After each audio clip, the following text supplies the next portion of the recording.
So today I would really like to take an example from academia, an example by means of a journey that a dear friend of mine has made, and it's Lalith, who has joined us in the studio today.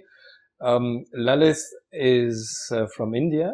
I had the fortune of working with him since about 2015, 16. 16, Yeah, well, it feels like an eternity. Forever.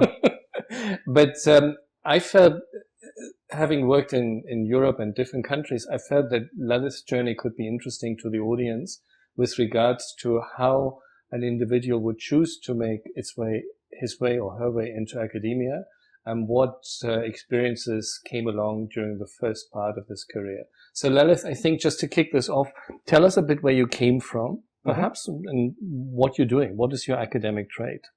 So, as he probably told you, or he did tell you, that I'm actually from India. I come from the south of India. I would say we are one of the most hated parts because we don't speak the common language of India. I speak Tamil, and I don't speak any other language in the Indian subcontinent, I would say. So I did my bachelor's in India, and like every other Indian, after finishing your bachelor's, you tend to go to an IT company, and I would it's not a stereotype, it's a real thing. And for people who think it's a bad thing, it's not the case, because they pay you 300 euros, which is quite a lot of money back home. And when you're 21 years old, you get 300 euros and you stay with your parents. It's not bad at all. But what I found out was, like, when you work in an industry where it's just paying you 300 euros, where the innovative work is not that much, I felt really bored. But I was a biotechnologist by training, and I was not really good at like fitting inside this mainframe community. So I said, okay, let me go abroad, because I always wanted to leave India, not because I wanted to do something really cool in the West. It's because I love eating. So I wanted to travel around. I wanted to eat all the fancy food out there, and I'm a huge fan of Anthony Bourdain. So I was like, okay, I want to be like Anthony Bourdain. I go out and I eat some stuff, and I do some studies on the side. So, so if you're born in India, especially the South, like, you have your parents who obviously push you to go to either the US or to Australia or Canada, because you probably have one of your cousins, your aunt, your uncle, doesn't matter, someone is there, and they all speak English. So I took radically the opposite path, because I know there are not a lot of at least there were not a lot of Indians when I started in Germany, because I can speak for myself. I'm very lazy at learning the language. I'm here for 10 years now. I still don't speak the language. Not because I don't want to, I'm just too slow with it. So I said, okay, I'm going to go to Germany, of all places. I don't speak a word of German till date, but I decided to go there. I told my parents are like freaking out, like, okay, why would you go to Germany? Like, you don't know anything. But I said, my friends went there and they're doing fine. And finally, I got a position in RWTH Aachen, so RWTH Aachen, where they offered me a position for biomedical engineering. So since I had a background in biology and I know a bit of programming, I thought it was a nice fit. For me, Germany was a shocker. The first time I came in, so you need to understand, we don't believe in the concept of lines or staying in a queue. And then I landed at, I think I landed at Düsseldorf, and I was like standing there, and there was this random old dude, and I just went to the shopkeeper and said, can I have a gum? And the guy was like, where do you come from? I was like, just from the flight. And he was pretty pissed off. He said, please focus on the line. And from that point onwards, it has been a huge learning experience for me. I spent 4 years in Germany, and then I went to Netherlands for a year to do my internship. And then I moved to Vienna for doing my PhD. From that point onwards, I'd say my stay in Europe has taught me a lot. But I also have my Indian attributes, which helped me along the way. So it's an interesting learning experience. So this lineup experience, which was the welcome line when you came to Germany, how did this trigger through the different European countries that you worked at? So lining up in the Netherlands versus lining up. I just want to say that I'm not trying to offend anyone. No, sure. So, although I have to say, both of us we know each other very well. If you feel offended, please take our word. It's not intentionally. No, it's just we have a way of lively exchange, and we take no grudges. So if I have to say, when I stayed in Germany for 4 years, everyone has heard that German people are very straightforward. They're very honest. So if you want to put it in context, like talking to a German and receiving feedback is like getting hit by a train. There are many ways to say it in a nice way, but they choose to go head on, like getting hit by a train. When I was in Netherlands, they still like to be honest. They like to convey the message, but it's done in a very nice, polite way. You take it, but you don't feel like, oh my god, I got hit by a train. And then there is Austria. Austria is funny. It's like, it's waltz. You need to kind of know your moves. The person says something, but it's not exactly what they mean. You need to read between the lines. I would say it's more like India. That is the reason why I came out of India, because I couldn't understand it. But I think I'm facing the same problem here. So this is how I would categorize. People think that, at least if you go back home and if you ask an Indian, okay, what do you think about Austria? First, they'll mistake it for Australia. But the other... They're not the only ones. Yes. But then India or any other place looks Europe as a whole, and they actually think of you guys as a homogeneous group of people. But I can promise you it's not that. So if a fellow Indian watches this, it's definitely not the same. Germans are very different than Austrians. So I think we will pick up this. You touched on a very important point, which is to relay critique or an opinion, or voice an opinion. And I think we will touch on this in separate podcasts, because we understand now that we work closely together, also helping or mentoring students, that this is a key element in building teams and supporting and motivating people or demotivating them. So I think we'll pick this up. If you allow me, I would like to really go back to the very beginning of the story that you said when you mentioned that you went to school in India. Then it's normal for those who graduate with the BSc, I assume, to go to an IT company and work. And you said that your parents then pushed you, as did the entire family of yours, similar to other families, for you to move out of the country.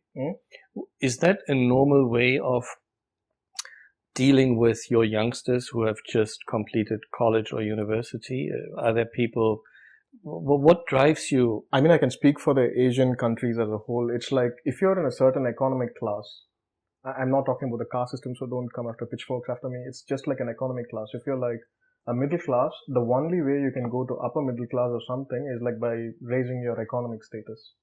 So the fastest way to do this is like you work at a particular place, or you go to another university abroad, gather your masters or something, and then work for a company there, and then send money. So there is a particular template that the Indians follow. It's basically you finish your bachelor's, go to the West, do a very good master's, and then do a PhD, and then work for a very big company, and then make shit tons of money.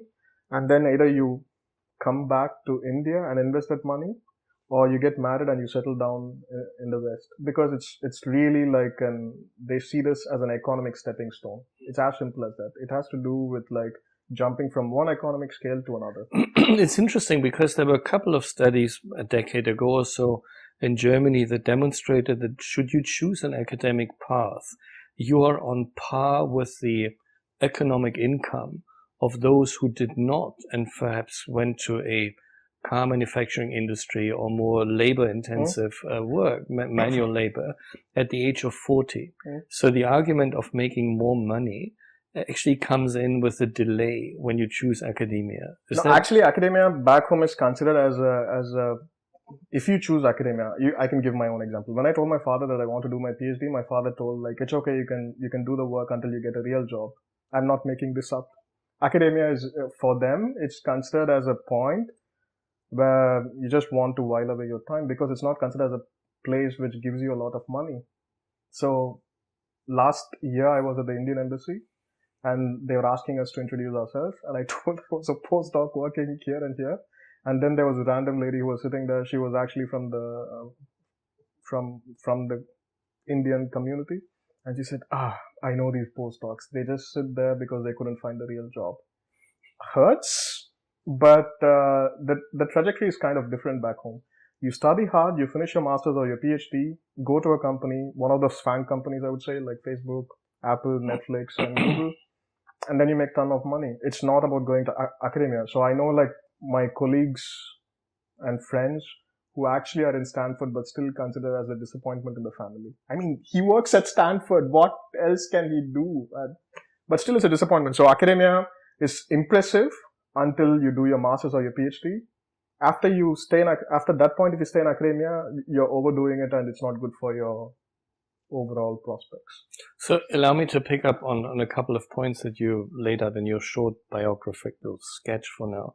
You said that when your parents said you should go outside, you should go international, and you said, I chose Germany. They said, well, you shouldn't go there because you don't know anything. Mm-hmm. But this would have applied to any country you would have chosen, right? Would it be America or UK? Why that exclamation of your parents? Because they have not heard about Germany, I would say. They have. The only thing that they know about Germany is that if they get something with the title made in Germany, they think it's a good product. But no one knows about going there and studying, per se. For them, studying is like, okay, he went to the US, he did it well. If he couldn't get a proper university at the US, he goes to Australia. Or if not both, then he goes to Canada. So that's like a usual template. But going to Germany was a shocker to them. When I actually told that I got into one of the biggest technical schools in Germany, they did not believe it was the biggest technical school. Of international reputation. I mean, absolutely. Really they thought it was class. A joke. And this is something that Indian parents do. They immediately call up an uncle who has no clue about Germany and he says, do you think Lalith is bluffing or is it really a good school? So your life depends upon some random 50-year-old who has no clue. But at the end I said, no, I would really like to go there. So I made it. I think now they're happy. I think most of the things. Is that across your family? Are there still people who doubt that you've chosen the right path? I would actually say yes, but I also know that they're a bit proud now. Mm-hmm. Because when I told that I finished my PhD and I want to do a postdoc and I want to become a professor, my father laughed for a full minute. And they didn't believe. And my mother was like, okay, why do you want to do it? Because it takes a long time for you to become a professor. If I become a professor, soon we'll discuss about why it's not that easy to get a professorship, but it's there. They don't. At this point, they think, okay, he's happy and he doesn't have a lot of dependencies on him, so it's doing well. So the moment I say, oh man, this is like so tough, I'll get feedback saying that we ask you to get a real job. This professor brings up a memory of the very first engagement that you and I had. But let me ask you, so you arrived in Aachen after you passed the line at the newsstand where you got your chewing gum. So you made it to Aachen and you set your foot in the RWTH. How did you feel? I mean, you were foreign in the country, you came a long way. It's the first exposure to a new academic life, if you will. What were your first impressions? How cool it was. So for example, we cram up a lot of theoretical stuff back home. So my first class was it was weird because you all sit at the Hosal, which is like the auditorium there. And back home, if you're from biotech, you actually sit with biotech students. So I was from biomedical engineering, and then there was another dude who was from aerodynamics, and there was someone from electrical engineering. So we all sat in a common place, and there was this guy from Deutsche Bahn, and there was this really nice metal frame, and still I can't forget this incident. He just walked up and he took a small ball, put it inside that frame. The ball kind of stood in between. Second, he took a bigger ball, put it in between, it stood in between. And finally, he took something really big and he put it there. It again stood in between. And at the end of the class, it was the starting of the class, sorry. So he said, welcome to control engineering. And this is how an IC runs. And we were like, for me, that was black magic. So I thought this never happened back home. It's at least in the universities that I studied in. And a lot of the things that I learned in Germany stayed with me. So for example, in terms of academia, I understood a lot of things that why I do this particular thing. A good example would be like my mathematics professor in Aachen. I used to solve faster than him because in India it's normal. You give a particular problem, I could still solve it quite quickly because I just know the steps radically coming in. And then he asked me a simple question, Lalith, why do you integrate? Why do you differentiate? I couldn't answer. And then he was like, okay, go back and try to figure out why you do this. And from that point onwards, I made sure that if I do something, I understand it thoroughly. And this is something that Germany taught me. And this I'm thankful for. It's actually a more generic aspiration that one should have, right? Who moves into academia, that you should always have this introspective and asking yourself, why is it what I observe, isn't it? You were fortunate enough to meet teachers who told you and asked you and put your nose to it, but it's something that should be more No, but generic. I think here they were taught that way because I saw the curriculum of the kids. It's very different than what we are used to. So we have like problems like, okay, there was here, at least in Europe or in Germany per se, because that's the kindergarten book I saw, they give more of situations and try to provoke you to solve a problem. Back home, it was like bunch of equations, and maybe now it's changed. I mean, like, I'm out from the higher secondary school for like 20 years now, but it's different. At least when I came here, everything was much more applied, I would say. Okay. Well, perhaps the choice of engineering lends you to realize the different network effects of all this. So, to those careful observers who have seen a slip, a slight breakup in the transmission here, there was a reason, which is that, shall we say it? Yes. You see the photograph. Lalith's girlfriend just hopped in, got the key, so she can already go home while we keep recording. Lalith, this is really an interesting story, and I can't stop asking questions.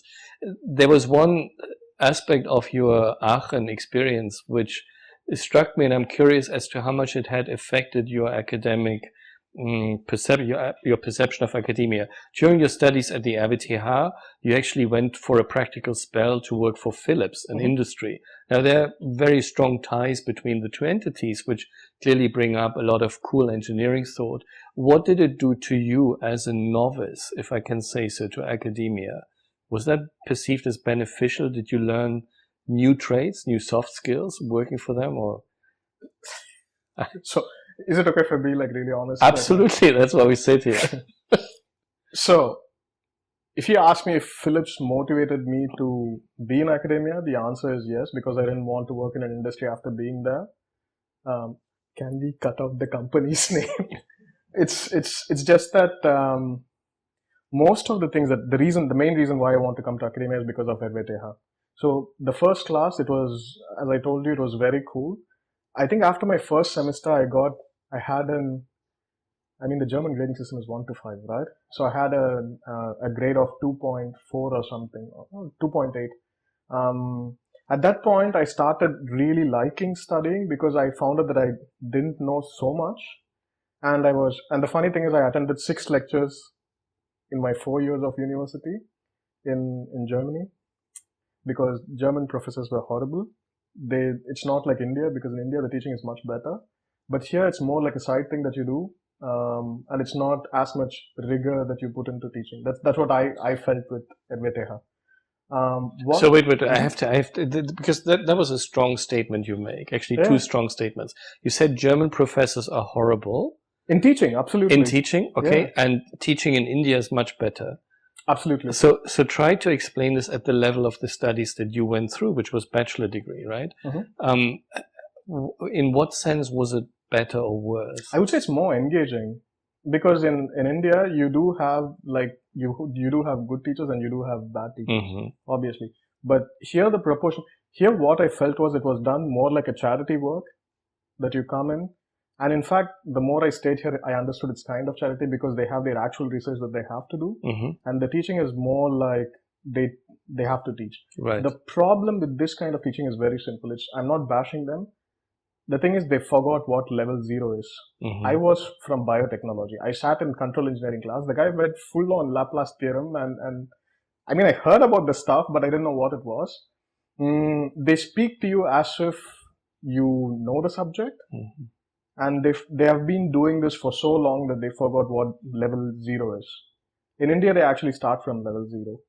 That doesn't matter, and that's why sometimes it's good, sometimes it's bad. It's actually fast forward, as I understand it's an experience you made at the PhD courses that you then a few years later pursued as well, right? That you had to go through a couple of classes, a so-called Propedeutikum, and again you met a couple of faculty or teachers who were basically running this through because they had to, but they forgot what level 0 is, and the term storytelling did not sink into them, right? And if I have to say, I'm not promoting the Americans or something here, but if you look at the American professors, or if you look at even the UK ones, they're far, far better, because for them this is a showmanship.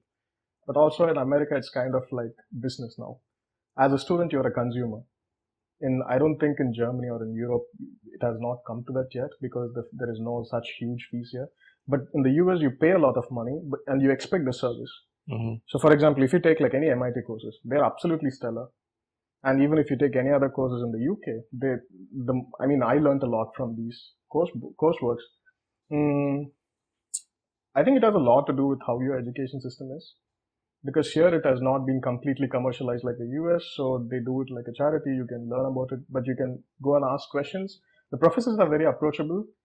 So I think that's fine. So coming back to, again, you touched, it's like on the first day already you open up so many avenues that we should trot along and discuss it further. But you then went to work for a company, do a practical spell. I would assume that you're being exposed to a lot of new experiences. I forgot. Yeah. And that those, I'm interested, how did this shape your appreciation of academia or de-appreciation?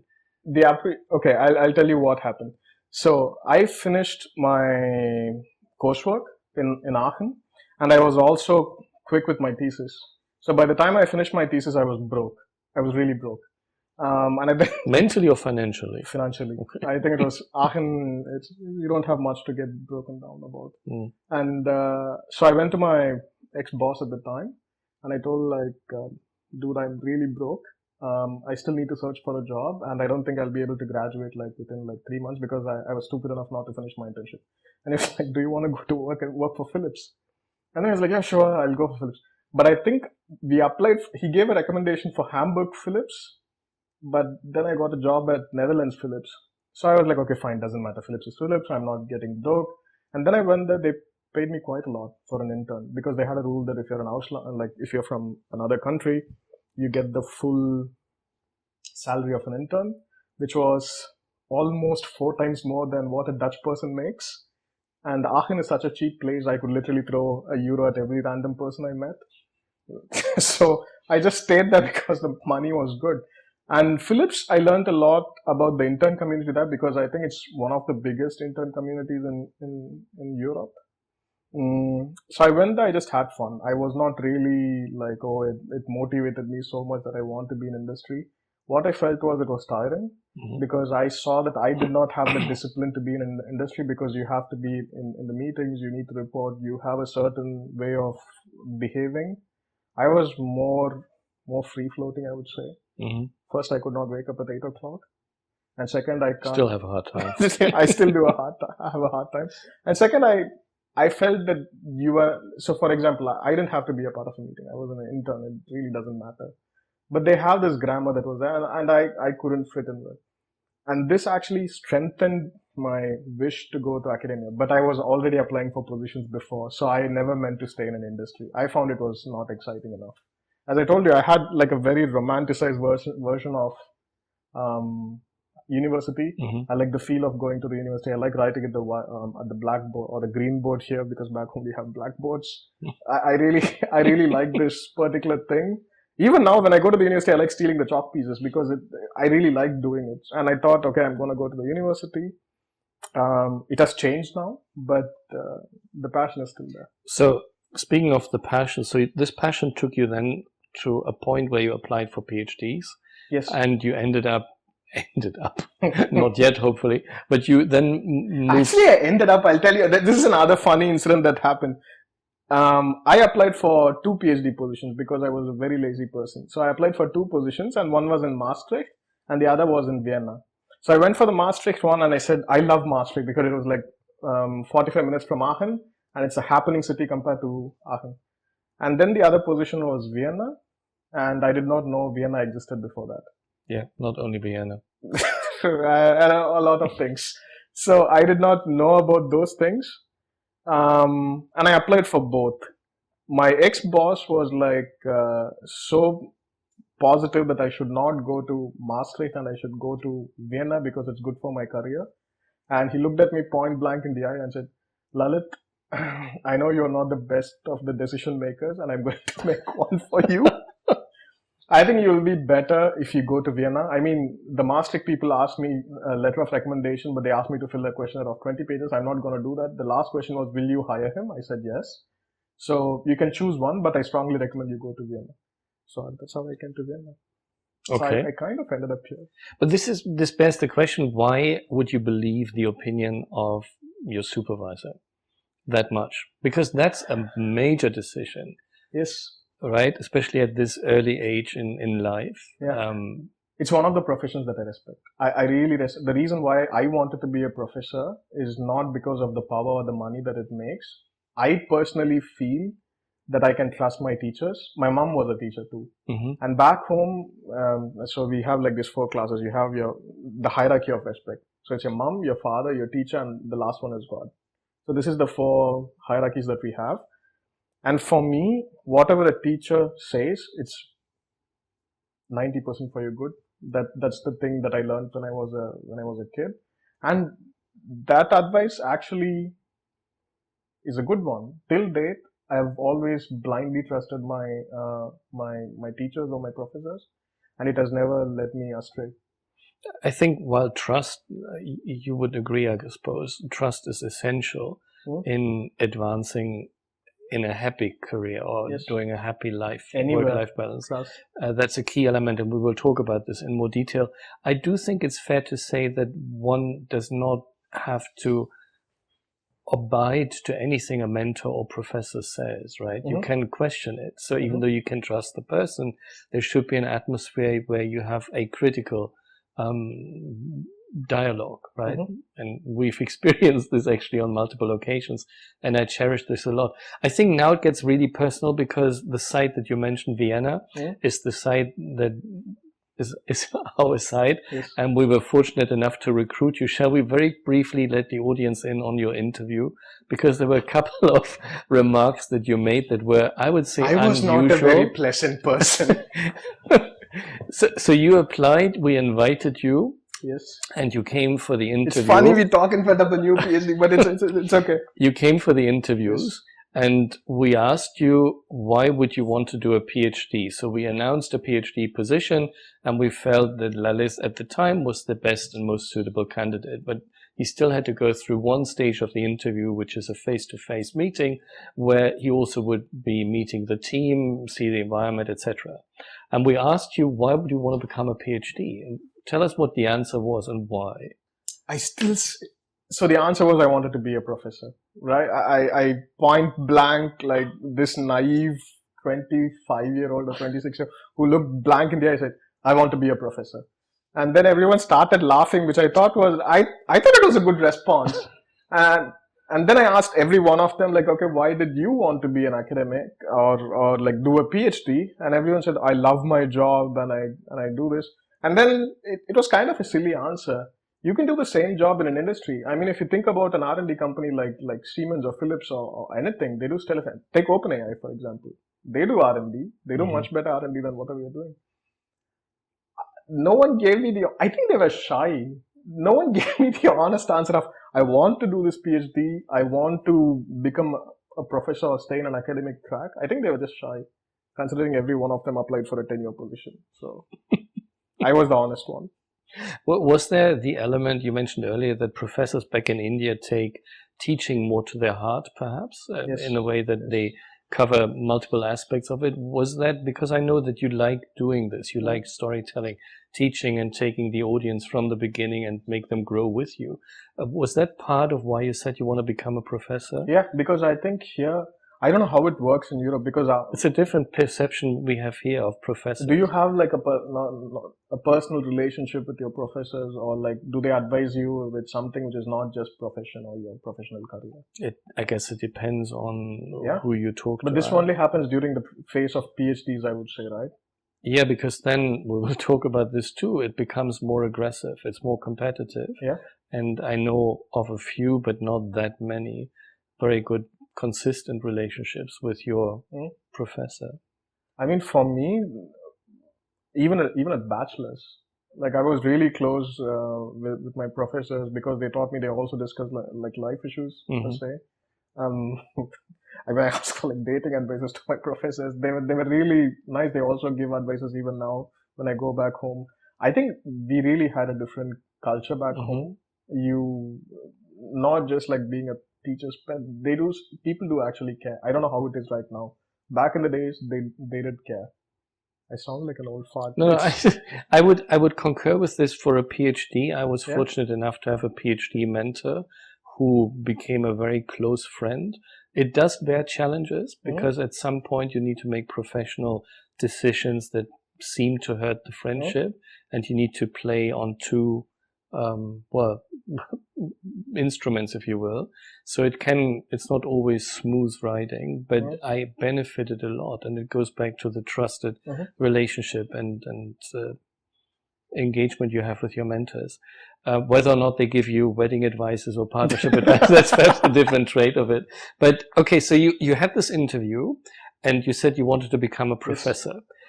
Tell us very briefly towards the end of this first conversation, how did the journey continue? What was your first impression? You changed countries again. You came to Austria. I can tell you what I experienced when I hired you, which was shocking to me because I had not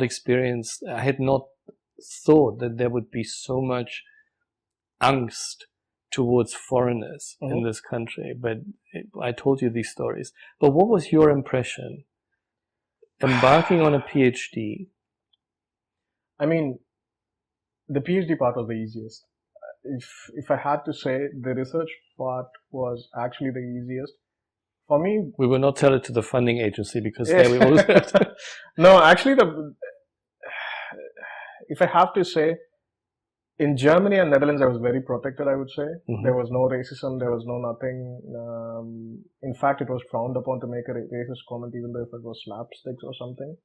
Vienna was a brutal awakening for me. When I came here, I mean, it's not like that bad. It's just that it's all the culture shock that I should have gotten 10 years before. I got it 6 years before. So I was like, oh man, these people just say this casually. And for example, I didn't know how to handle most of them.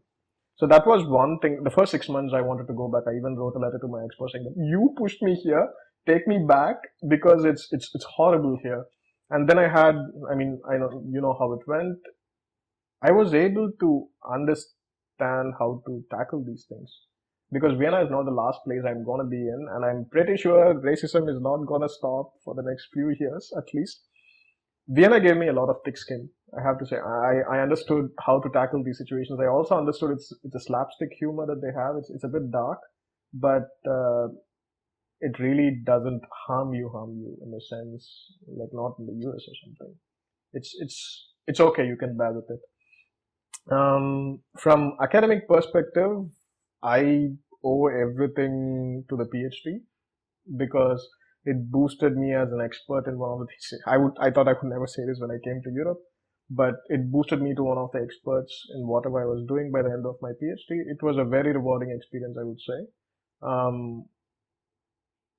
I think everyone should try a PhD. It might sound weird because a PhD is a boot camp for pushing your professional and personal career in the ways that you can't imagine. So you have people who are like scared of talking in public, but in PhD you have to give a presentation for every 3 or 6 months depending upon the funding agency. So you have a lot of exposure therapy going on. It saves 120 euros per hour. Very economic, I would say. That's true. And also other things like how to interact with people, soft skills, maintaining collaborations.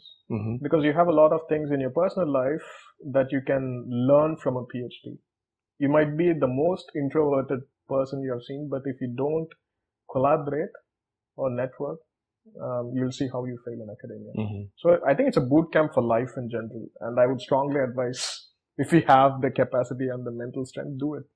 And in addition, if I may, I mean, we promised to ourselves when we started this, but also to the audience, that we want to make it fully transparent and not willingly abrasive. But you, in addition, being, if I may say this, being Indian with your upbringing, had to go through the challenges that were unrelated to a PhD, which was arranged marriage, if I may say this. Sure. And these experiences, and I was witnessing this, caused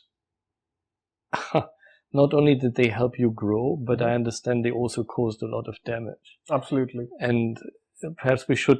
That I would not recommend. It teaches you a lot, but I would not do it just for the sake of it. If you ask me if I would do it again, definitely not. If you ask me if I'll do a PhD again, definitely yes. But it does, what I, as an external observer, learn from this is that even though you hire a PhD student, you look at it purely from the academic eyes. It's not the full picture, because you come with a family, with a story, with an upbringing, with a nationality, with a whole understanding of the world. And that is part of you. And I hire you, or we hire PhD students, not as slaves, but as team members, right? And so there is a whole lot that comes with it, that not only you have to be cognizant of, but the team others, around yes, you and the absolutely. mentors. Because you need to understand the people whom you hire from another place, like Asia or somewhere, even the US, they come up with a cultural mindset and they try to fit in. So, for example, it was, I mean, I can talk about my friends. For them, every one of them was like a shocker that I went through this arranged marriage stuff, even though no one in a million years would have imagined this.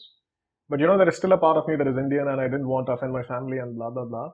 Even though I tried really hard, there is a particular lizard brain in your head that's kind of rigged, because I stayed here for 6 years, but I lived in India for 20 years. Your lizard brain kicks in. It really kicks in. And you kind of, this is a problem with people who, with immigration background face. They don't really fit in the West. They don't really fit in the East. They're somewhere in between, but it's kind of like a Schrodinger's cat. It's half and half. And this is a very hard position to be, because if I was having this mindset, I'm a coconut, meaning I'm brown on the outside, white on the inside, I'm not going to listen to my parents, I would have made a firm choice saying that, okay, screw this, my Western values don't agree with me. And if I was an Indian, I wouldn't have complained. I would have gone with the marriage. But you're somewhere in between. You're kind of, that's a horrible position to be in. And I don't have a better answer, but choose a side. I would say choose a side. Or make peace with the side and find a tribe which is similar to you. Because then they kind of get you. Like, first generation immigrant kids, like, they know it, how it is. Because they don't fit there, back home. They don't fit here too. They're somewhere in between. Do you think this will ever change? I mean, I'm sure, obviously, the countries, the nations will persist. If there would be another Lalith coming over in 40 years from now, will this change? I think there needs to be an intrinsic change. It has nothing to do with it.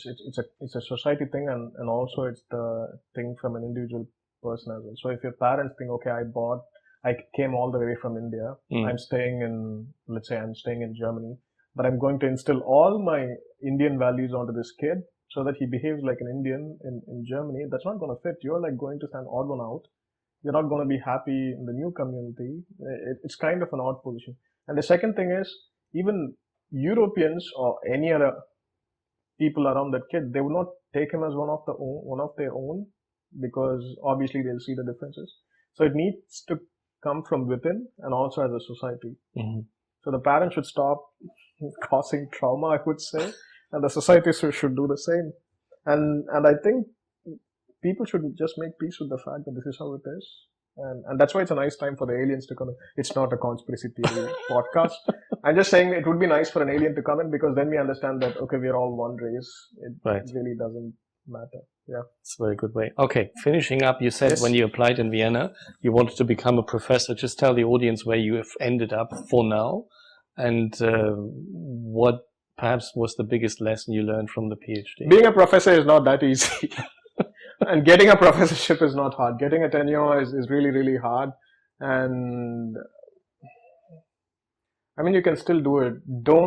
I made a mistake so when I said I wanted to be a professor, if I look at the hindsight, I should have started with what I really wanted to do. What is my scientific question? What is it that really keeps me awake at night? I did not have that question at that time. Now I have it. So for example, if I do this, if I have this burning question, whatever that comes to me is a bonus. A professorship may come in, but it won't make me happy that it would have made me happy like 3 years before, 6 years before. Because I'm more interested in answering the question now. Because that is my intrinsic happiness. And I think you can do this. So hierarchically, clearly, a professorship would excel you to the upper domains of your social ecosystem. But I still think you can make a much bigger impact when you're really close to science and you work hard and you I think the boundaries are becoming smaller right now. It's not as stark as industry and academia right now. Like a very good example is OpenAI. state-of-the-art science happening everywhere. I would love to talk about this too, because this point that you mentioned now repeatedly, science or being academic, you can do this while working for industry or while working for a university. And I think that's something where many people have a somewhat incorrect or imbalanced perception. And we should talk about this, perhaps by also inviting people who have worked on both sides in academia or who have stayed. You should probably talk about it, Jeff. Yes. On both sides. Yes. Yeah, well, we do the interview around it. The other way around. So, Lalith, thank you very much. This was a roller coaster ride through the life of... Life of Brown. I can say it, you can't. Thanks very much for joining, and we'll look forward to the next podcast. Absolutely. Yeah? Cheers. See you guys. Thanks, Lalith. Bye.